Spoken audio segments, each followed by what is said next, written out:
آسمان کی سیر کروانے والی خلائی شٹل اب چھٹیاں سپیس میں ہی گزریں گی۔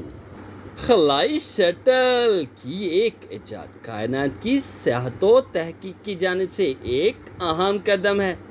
یہ ایسا خلائی جہاز ہے جو زمین کے مدار میں جا کر واپس آ سکتا ہے، اس لیے اسے شٹل کا نام دیا گیا ہے۔ آج کل سائنسدان اس سے بھی جدید خلائی جہاز بنانے کی کوشش کر رہے ہیں۔ یہ سب کچھ سائنسی ترقی کا نتیجہ ہے۔ اگر ہمیں ترقی یافتہ قوموں کی صف میں شامل ہونا ہے تو سائنسی علوم حاصل کرنے کے لیے سخت محنت کرنا ہوگی۔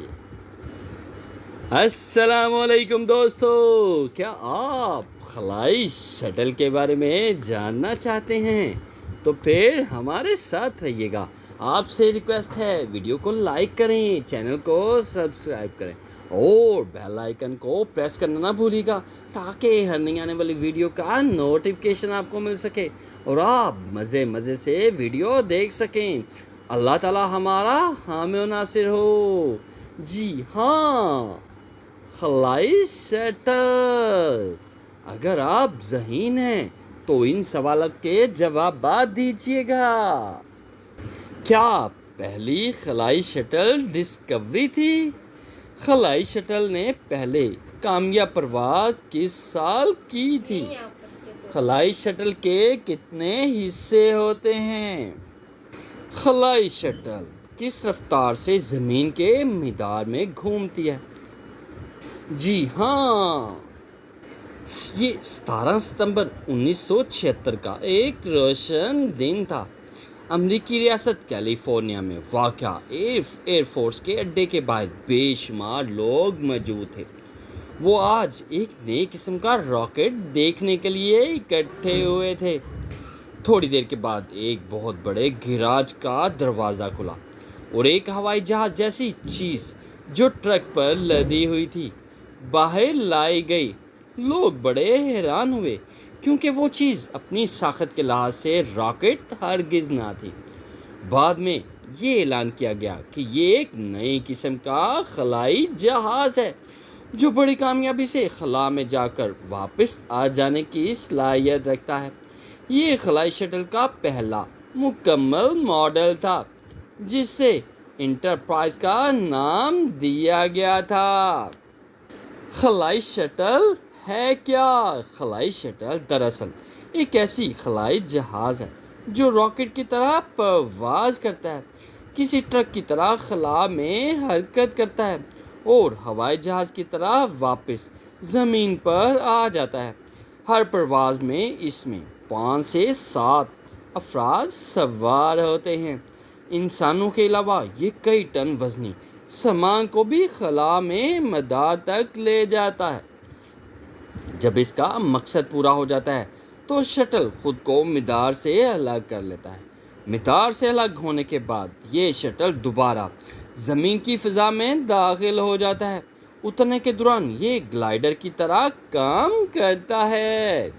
خلائی شٹل کیوں بنائی گئی؟ خلائی شٹل کی ایجاد سے پہلے خلائی جہاز کو خلا میں راکٹ کے ذریعے بھیجا جاتا ہے۔ واپسی پر جب یہ انسان بردار خلائی جہاز کو لے کر کرہ ہوائی کے نزدیک آتا ہے تو خلائی جہاز میں ایک چھوٹا سا کیپسول نما کمرہ جس میں خلاباز سوار ہوتے ہیں الگ ہو جاتا ہے، جو بعد میں پیراشوٹ کے ذریعے سمندر پر آ کر گرتا ہے۔ اس دوران راکٹ ہوا کی رگڑ سے جل کر بالکل راکھ ہو جاتا ہے۔ کروڑوں روپے کا نقصان ہوتا ہے، مگر اب یہ ایسا نہیں ہوتا۔ خلائی شٹل بڑی کامیابی سے زمین پر واپس آ جاتے ہیں۔ خلائی شٹل لمبائی میں تقریباً 8 بڑی گاڑیوں کے برابر ہوتا ہے جبکہ اس کا وزن 51 کاروں کے برابر ہوتا ہے۔ تاریخ بولتی ہے، جی ہاں تاریخ بولتی ہے، خلائی شٹل بنانا، اس کا اڑانا انتہائی مہنگا اور پیچیدہ منصوبہ ہے۔ اس وجہ سے یہ منصوبہ کافی دیر کے بعد مکمل کیا گیا۔ 12 اپریل 1981 کو پہلی خلائی شٹل کولمبیا 2 خلابازوں جان ڈبلیو یونگ اور رابرٹ کیریپین کو لے کر خلا میں گئی۔ یہ ایک آزمائشی پرواز تھی، اس لیے کسی قسم کا سامان نہیں رکھا گیا۔ اس کے بعد اس نے کئی کامیاب اڑانیں بھریں۔ اس کے بعد 8 دسمبر 1983 میں ایک خلا باز عورت سیلی کے رائڈ نے چیلنجر نامی خلائی شٹل میں کامیاب پرواز کی۔ اس کے بعد 1984 میں خلائی شٹل کے ذریعے 2 مہنگے مصنوعی سیارے سیٹلائٹ خلا میں بھیجے اور واپس زمین پر لائے گئے۔ اس کے بعد خلائی شٹل کے دور کا باقاعدہ آغاز ہو گیا۔ خلائی شٹل میں موجود خلا بازوں کے لیے بجلی شٹل پر لگے چھوٹے چھوٹے شمسی سیل سے پیدا کی جاتی ہے۔ اس بجلی کی مدد سے وہ اپنے کام سر انجام دیتے ہیں۔ امریکی خلائی ادارے ناسا نے 30 سال جاری رہنے والے اپنے خلائی پروگرام کو ختم کر دیا۔ خلائی شٹل ڈسکوری نے اپنا آخری سفر 8 جولائی 2011 کو کیا تھا۔ کولمبیا یہ پہلی کامیاب خلائی سفر کرنے والی شٹل تھی۔ اس نے پہلی بار ایک دوربین کو بھی خلا میں پہنچایا۔ چیلنجر دوسری عام خلائی شٹل چیلنجر تھی۔ یہ پہلی شٹل تھی جس نے رات کے وقت پرواز کی اور رات ہی کو زمین پر اتری۔ ڈسکوری یہ پہلی شٹل ہے جس نے 17 جون 1999 کو ایک سعودی شہزادے سلطان بن سلمان کو خلا کا سفر کروایا۔ ایٹلانٹس نامی اس شٹل میں پہلی بار کمیل طریقے سے بجلی پیدا کی گئی تھی۔ اینڈیور جاپانی فنڈ سے تیار کردہ اس شٹل نے خلا میں ریڈار لیبارٹری قائم کی۔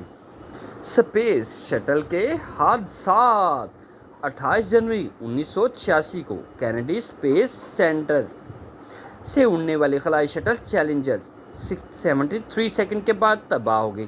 اس میں موجود 7 افراد جاں بحق ہو گئے۔ اس کے بعد 2 سال بعد ناسا نے کوئی شٹل خلا میں نہیں بھیجی۔ اس دوران میں شٹل کے ڈیزائن پر دوبارہ کام ہوا اور تمام تر حفاظتی اقدامات کو بروئے کار لایا گیا۔ 2003 میں بھی ایک ایسا ہی افسوسناک واقعہ شٹل کولمبیا کے ساتھ پیش آیا جو وہ اپنا مشن مکمل کرنے کے بعد زمین پر آ رہی تھی اور حادثے میں عمل کے 7 ارکان ہلاک ہو گئے۔ کیا آپ جانتے ہیں خلائی شٹل چیلنجر 1986 میں درجہ حرارت -0 ڈگری سینٹی گریڈ کی وجہ سے حادثے کا شکار ہوئی۔ بیرونی ٹینک پر لگا ربڑ منفی درجہ حرارت کی وجہ سے سکڑ گیا۔ گیس لیک ہونے کی وجہ سے یہ شٹل اڑنے کے 1 منٹ بعد ہی حادثے کا شکار ہو گئی۔ خلائی شٹل کولمبیا بہت زیادہ گرم گیسوں کے انجن میں داخل ہونے کے باعث تباہ ہوئی تھی۔ ناسا کے خلائی بیڑے کی سب سے پرانی خلائی شٹل ڈسکوری کو واشنگٹن ونوہا میں واقع National Air and Space Museum میں منتقل کر دیا گیا ہے۔ 28 سال پرانی خلائی شٹل نے اپنا آخری سفر ناصر کے بوئنگ 747 جمبو جہاز کی پشت پر طے کیا۔ اس نے خلا کے 39 سفر کیے جو امریکہ کی بھی دوسری خلائی شٹل سے زیادہ ہیں۔ خلائی شٹل کا مستقبل کیا ہے؟ خلائی شٹل کے ایک مشن کے لیے بہت زیادہ رقم درکار ہوتی ہے، اس لیے صرف خلائی نوری دہی خلا میں جاتے ہیں۔ لیکن ناسا کے سائنسدان ایک ایسی شٹل بنانے میں مصروف ہیں جو موجودہ شٹل سے بھی بہت سستی ہوگی، جس سے ممکن ہو سکے گا کہ ہر شخص چھٹیاں گزارنے خلا میں جا سکے گا۔ خلائی شٹل کی ایجاد کائنات کی سیاحت و تحقیق کی جانب ایک اہم قدم ہے۔ یہ ایک ایسا خلائی جہاز ہے جو زمین کے مدار میں جا کر واپس بھی آ سکتا ہے، اس لیے اسے شٹل کا نام دیا گیا ہے۔ آج کل سائنسدان اس سے بھی جدید خلائی جہاز بنانے کی کوشش کر رہے ہیں۔ یہ سب کچھ سائنسی ترقی کا نتیجہ ہے۔ اگر ہمیں ترقی یافتہ قوموں کی صف میں شامل ہونا ہے تو سائنسی علوم حاصل کرنے کے لیے سخت محنت کرنا ہوگی۔ جی ہاں، یہ ہے روبوٹ۔ آپ ذہین ہیں تو ان سوالات کے جواب دیجیے گا جو ویڈیو کے سٹارٹ میں پوچھے گئے تھے۔ پہلی خلائی شٹل کا نام کیا تھا؟ خلائی شٹل پہلی پرواز کون سے سن میں ہوئی تھی؟ خلائی شٹل کے کتنے حصے ہوتے ہیں؟ خلائی شٹل کس رفتار سے زمین کے مدار میں گھومتی ہے؟ جی ہاں، روبوٹ۔ اگر آپ مزید ویڈیو دیکھنا چاہتے ہیں تو آپ سے ریکویسٹ ہے، ویڈیو کو لائک کریں، چینل کو سبسکرائب کریں اور بیل آئیکن کو پریس کرنا نہ بھولیے گا تاکہ ہر نئی آنے والی ویڈیو کا نوٹیفیکیشن آپ کو مل سکے اور آپ مزے مزے سے ویڈیو دیکھ سکیں۔ اللہ تعالی ہمارا حامی و ناصر ہو۔ آسمان کی سیر کروانے والے خلائی شٹل۔ اب آپ چھٹیاں خلا میں گزاریں گے۔